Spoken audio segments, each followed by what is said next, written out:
नमस्कार दोस्तों। आज मैं आपके सामने लेकर आई हूँ कक्षा 10वीं का प्रतिदर्श प्रश्न पत्र means sample question paper with answer 2024-25 में जो भी आपका पोर्शन है कोर्स बी का, ठीक है, उससे रिलेटेड मैं यहाँ पे क्वेश्चंस लेकर आई हूँ। कुछ आईएमपी इम्पोर्टेंट क्वेश्चन है और उनके आंसर्स भी है। आप यहाँ पे देख पाएंगे कि मार्किंग कैसे दी जाती है, ठीक है। आइए देखते हैं। आपका प्रश्न पत्र जो है वो 80 मार्क्स का होगा, यानी क्वेश्चन पेपर 80 मार्क्स का होगा। समय 3 घंटे होंगे और आपका जो पेपर है वो 4 पार्ट में डिवाइड किया गया होगा, क ख ग और घ, ठीक है। सभी प्रश्नों के उत्तर आपको देना कंपलसरी है, ठीक है। आगे देखते हैं खंड क में क्या होगा। खंड क में होने वाला है एक, जो पहला पार्ट होगा आपका अपठित बोध में आपको अनसिन पैसेज दिया जाएगा जो 7 मार्क्स का होगा। इससे रिलेटेड इसको पढ़ के आपको क्वेश्चंस के आंसर्स देने हैं, ठीक है। ये देखिए यहाँ पर क्वेश्चंस हैं और प्रत्येक क्वेश्चन के 4 ऑप्शन हैं। आपको सही आंसर कौन सा है वो चूज करना है और लिखना है। प्रत्येक प्रश्न के लिए एक एक मार्क्स दिए गए हैं। देन यहाँ पे घ और ग के लिए 2-2 मार्क्स दिए गए हैं। फिर और एक सेकंड पैसेज दिया गया है यहाँ पे 7 मार्क्स का, यानी यहाँ पे 14 मार्क्स हो गए हैं आपके। पैसेज मीन्स अनसिन पैसेज दिए गए हैं, ठीक है। इससे रिलेटेड आपको आंसर देने हैं। देन पार्ट 2 है यहाँ पे खंड ब। यहाँ पे व्याकरण दिया गया है। पदबंध क्या होता है, पदबंध पर आधारित 5 प्रश्नों में से किन्हीं 4 प्रश्नों के उत्तर लिखिए। वजीर अली की जाबाजी और साहसिक कारनामों से सभी परिचित थे। वाक्य में विशेषण पदबंध चुनकर चुनकर लिखिए। यानी विशेषण पदबंध क्या है इस सेंटेंस में वो आपको बताना है। किसी वाक्य में संज्ञा पदबंध की पहचान कैसे की जाती है, आपको वो एग्जाम्पल देकर बताना है। सबकी सहायता करने वाले आप आज उदास क्यों हैं, वाक्य में जो पदबंध है का कौन सा भेद है वो आपको बताना है। जो शब्द रेखांकित किया गया है कौन सा भेद है, पदबंध का कौन सा टाइप है वो बताना है। मैं खेलते कूदते कक्षा पास कर लेता हूँ, इसमें इस वाक्य में भी कौन सा पदबंध का भेद है यानी प्रकार है वो बताना है और कारण भी बताना है, ठीक है। और कारण भी स्पष्ट करना है कि ये वाक्य का कौन सा पदबंध है। क्रिया पदबंध का एक उदाहरण देकर वाक्य में प्रयोग कीजिए। यानी क्रिया पदबंध क्या होता है उसका एक एग्जाम्पल देना है और उसी से एक सेंटेंस फॉर्म करना है। अब रचना के आधार पर वाक्य रूपांतरण पर आधारित 5 प्रश्नों में से किन्हीं 4 प्रश्नों के आपको वहां पे उत्तर देने हैं। यानी ये भी ग्रामर टॉपिक है, ठीक है। वाक्य रूपांतरण किया जाता है, ठीक है। वाक्य को यानी सरल से मिश्र, मिश्र से संयुक्त वाक्य में जब हम चेंजेस करते हैं सेंटेंस को, उसे हम कहते हैं रचना के आधार पर वाक्य रूपांतरण। यहाँ पे कोई भी 4 प्रश्न ही करना है। यहाँ पे आपको 5 ऑप्शंस दिए गए हैं। दादा को तार देने के सिवा तुम्हें और कुछ ना सूझेगा, ये वाक्य का कौन सा भेद है वो लिखना है। इस पर आपको 1 नंबर मिलेंगे। भीड़ की अधिकता के कारण पुलिस जुलूस जुलूस को रोक नहीं सकी, संयुक्त वाक्य में आपको इस सेंटेंस को चेंज करना है। उदाहरण द्वारा सरल एवं मिश्र वाक्य में अंतर स्पष्ट कीजिए। सरल वाक्य क्या है, मिश्र वाक्य क्या है, आपको एग्जाम्पल लेकर बताना है। गायन इतना प्रभावी था कि वह अपनी सुध बुध खोने लगा, वाक्य का भेद बताते हुए कारण स्पष्ट करना है। देन समास पर आधारित 5 प्रश्नों में से किन्हीं 4 प्रश्नों के आपको उत्तर लिखने हैं। यहाँ पे अब यहाँ पे समास से आधारित आपको 5 क्वेश्चंस दिए गए हैं, उसमें से आपको किसी भी 4 क्वेश्चंस को सॉल्व करना है। जैसे सामासिक पद अन्य व्याकरणिक पदों से किस प्रकार भिन्न होता है। तत्पुरुष समास में पूर्व पद और उत्तर पद की भूमिका स्पष्ट कीजिए। यथाशक्ति अव्ययीभाव समास है कैसे। त्रिलोकीनाथ समास पद का विग्रह करते हुए भेद लिखिए। द्विगु समास की विशेषता बताते हुए एक उदाहरण दीजिए। मुहावरे पर आधारित 5 प्रश्नों में से किन्हीं 4 प्रश्नों के उत्तर लिखिए। यानी यहाँ पर आपको फिल इन द ब्लैंक्स दिया गया है, आपको फिक्स मुहावरा कौन सा है वो बताना है, ठीक है। मैं आगे बढ़ती हूँ। पार्ट 3 खंड ग। ये पाठ्य पुस्तक पर आधारित यहाँ पर आपको पैसेज दिया गया है, उसे पढ़ना है और नीचे दिए गए प्रश्नों के उत्तर देने हैं, ठीक है। ये 5 मार्क्स के लिए यहाँ पे पूछा गया है। प्रत्येक प्रश्न एक एक मार्क्स का है। नेक्स्ट क्वेश्चन है, गद्य खंड पर आधारित निम्नलिखित प्रश्नों में से किन्हीं 3 प्रश्नों के उत्तर दीजिए। ठीक है, यानी आपको जो भी चैप्टर्स आपके सिलेबस में है सीबीएसई के, उसमें से यहाँ पे 4 प्रश्न दिए गए हैं, लेकिन आपको केवल 3 ही प्रश्नों के उत्तर करने हैं और हर प्रश्न 2-2 मार्क्स का यहाँ पे पूछा गया है। मेरे देखते तुम बेराह न चलने पाओगे। पंक्ति में बड़े भाई के कर्तव्य और अधिकार का पता कैसे चलता है? जीवन में पहली बार मैं इस तरह विचलित हुआ हूँ। ततारा ने ऐसा क्यों कहा होगा? शैलेंद्र ने राज कपूर की भावनाओं को शब्द दिए हैं कैसे?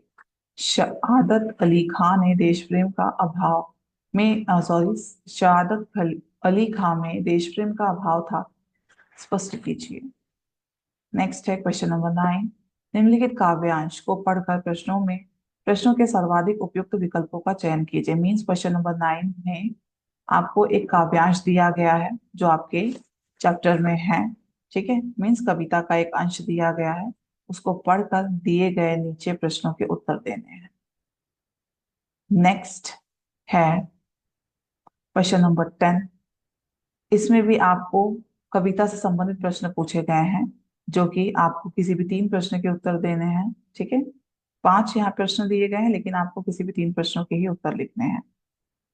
काव्य खंड पर आधारित निम्नलिखित प्रश्नों में से किन्हीं 3 प्रश्नों के उत्तर लगभग 25 से 30 शब्दों में लिखिए। पहला प्रश्न है, प्रत्येक व्यक्ति की विशेषता उसके भीतर निहित होती है। कबीर की साकी से उदाहरण देकर स्पष्ट कीजिए। ये 2 मार्क्स के लिए पूछा गया है प्रश्न। जीवन में सुख दुख धूप और बादल की तरह होते हैं। ये भी 2 मार्क्स के लिए पूछा गया है। पर्वत प्रदेश में पावस। कविता में कोई एक उदाहरण देकर कविता से कोई एक उदाहरण देकर सिद्ध कीजिए कि कैसे पर्वत प्रदेश में पावस है। ठीक है, तोप जैसे लोगों का परिणाम भी तोप जैसा ही होता है। विचार व्यक्त कीजिए, यानी अपने विचार से इस प्रश्न का उत्तर हल कीजिए। मनुष्य को अपने साहस और पुरुषार्थ पर भाग्य से अधिक भरोसा रखना चाहिए। आत्मत्राण कविता के आधार पर सिद्ध कीजिए। आइए देखते हैं क्वेश्चन नंबर 11, पूरक पुस्तक संचयन। आपकी जो एक और पुस्तक है पूरक पुस्तक, उसका नाम है संचयन। संचयन पर आधारित कुछ प्रश्नों के उत्तर आपको यहाँ पे देने हैं। ठीक है, यहाँ पे आपको सिर्फ 2 प्रश्नों के उत्तर देने हैं, लेकिन यहाँ पे 3 प्रश्न दिए गए हैं। ठीक है, भारत एक बहुधार्मिक समाज वाला देश है। सामाजिक सद्भाव के लिए टोपी शुक्ला पाठ आपको कैसे मदद करता है? क्वेश्चन नंबर 2, स्मृतियां सदैव सुखद होती हैं। सपनों के से दिन पाठ में लेखक ने अपनी स्मृतियों को साझा किया है। आप भी इस प्रकार की कोई स्मृति साझा कर बताइए कि वह आपको क्यों अच्छी लगती है। आज शहरी एवं ग्रामीण जीवन में अकेलापन एक आम समस्या हो गई है। इससे कैसे मुक्त हुआ जा सकता है? हरिहर काका पाठ के संदर्भ में युक्ति युक्त उत्तर दीजिए। अब लास्ट है यहाँ पे खंड घ, यानी यहाँ पे रचनात्मक लेखन है, इससे संबंधित प्रश्न पूछे गए हैं। आइए देखते हैं कि चौथे पार्ट में कौन से प्रकार के प्रश्न आते हैं। सो यहाँ पे सबसे पहले आपको कहा गया है एक पैराग्राफ लिखने के लिए, अनुच्छेद लेखन। ठीक है, 120 शब्दों में आपको लिखना है। पहला है, चुनाव में मतदान का महत्व क्या है? इन सब टॉपिक के आधार पे आपको एक्सप्लेन करना है, जैसे चुनाव क्या होता है, चुनाव की आवश्यकता क्यों है और मतदान का महत्व क्या है। नेक्स्ट है, स्वच्छता में आम आदमी की भूमिका क्या है? ठीक है, करेक्ट। अगर मैं कहूँ आदमी की भूमिका क्या है, that is also correct. Means आम आदमी मीन्स हम जो लोग हैं, हमारी क्या भूमिका है स्वच्छता में। किसी भी हमारे घर को हम कैसे स्वच्छ बना सकते हैं, हमारे स्कूल को, हमारे आसपास के परिसर को, ठीक है, कैसे स्वच्छ बना सकते हैं, वहां पे हमें अपनी भूमिका बनानी है। स्वच्छता क्यों आवश्यक है? स्वच्छता का स्वास्थ्य पर प्रभाव क्या होता है वो आपको बताना है, और हमारी भूमिका क्या है स्वच्छता में ये भी हमें बताना है। नेक्स्ट है, यांत्रिक सुविधाओं का पर्यावरण पर प्रभाव। किसी भी एक टॉपिक पे आपको लिखना है, इतना ध्यान रखिएगा। ठीक है, जो आपको टॉपिक पसंद आता है उस पर आप लिख सकते हो। नेक्स्ट है क्वेश्चन नंबर 13। क्वेश्चन नंबर 13 में है, आपको एक पत्र लिखना है। 2 ऑप्शंस दिए गए हैं, जो पत्र आपको पसंद आ रहा है आप उसे लिख सकते हो। प्रैक्टिस जरूर कीजिएगा, प्रैक्टिस से आप परफेक्ट बनेंगे। क्वेश्चन नंबर 14 है, इसमें आपको सूचना लेखन करना है, ठीक है। जैसे आपके स्कूल में कोई नोटिस आता है ना, नोटिस को ही हम कहते हैं सूचना। सो किस प्रकार की सूचना आ, है ये, आप इनको पढ़िए, ठीक है, और इनके उत्तर दीजिए। एक आपको पैराग्राफ बनाना है सूचना लेखन का। जो भी आपको पसंद आता है टॉपिक, उस पे आप लिख सकते हैं। नेक्स्ट क्वेश्चन नंबर 15 है, यहाँ पे आपको विज्ञापन बनाना है, ठीक है। बहुत इजी है, क्रिएटिव है। एक बॉक्स के अंदर ही आप विज्ञापन तैयार कीजिएगा, ठीक है। सो ये, और अट्रैक्टिव बनाइएगा, और कोई स्लोगन लिखिएगा जिससे कि आपका विज्ञापन दूसरों से अलग लगे। तब आप इसमें full out of full marks ले सकते हैं। इजी है। नेक्स्ट है, एक शाम जब मैं घर में बैठी थी, 16 क्वेश्चन देख रहे हैं हम। एक शाम जब मैं घर में बैठी थी, तभी अचानक जोर से दरवाजा खटखटाया। मैं चौंक गया, ठीक है। क्या करना है इसमें, एक आपको एक स्टोरी बनाना है, एक लघु कथा बनाना है, स्मॉल स्टोरी बनानी है, ठीक है। और एक ये नेक्स्ट है, ऑप्शन में फिर दूसरा भी दिया गया है कि आपको एक ईमेल लिखना है, ठीक है। आप शक्ति संयम है, आप लालटेनगंज में रहते हैं। आपके क्षेत्र में पिछले 1 महीने से बिजली की गंभीर समस्या चल रही है। इसकी जानकारी देते हुए बिजली विभाग के वरिष्ठ अधिकारी को लगभग 80 शब्दों में ईमेल लिखिए। आप तो बहुत माहिर हैं ईमेल लिखने में, करेक्ट। मैसेज करते ही हैं हम। सो ईमेल लिखकर आपको क्या करना है बताना है। तो एक सैंपल पेपर था, अगर आप इसे सॉल्व करोगे तो इजीली आप बहुत अच्छे मार्क्स ले सकते हो। मैं और भी आने वाले वीडियो में सैंपल पेपर्स लेकर आऊंगी, ठीक है। अगर आपको और भी कुछ लगता है कि कुछ और चीजें, कुछ और किसी चैप्टर को समझाना है, किसी चैप्टर के क्वेश्चन आंसर्स चाहिए, या किस तरीके से हम पेपर को सॉल्व करें, सो आप कमेंट कर सकते हैं, ठीक है।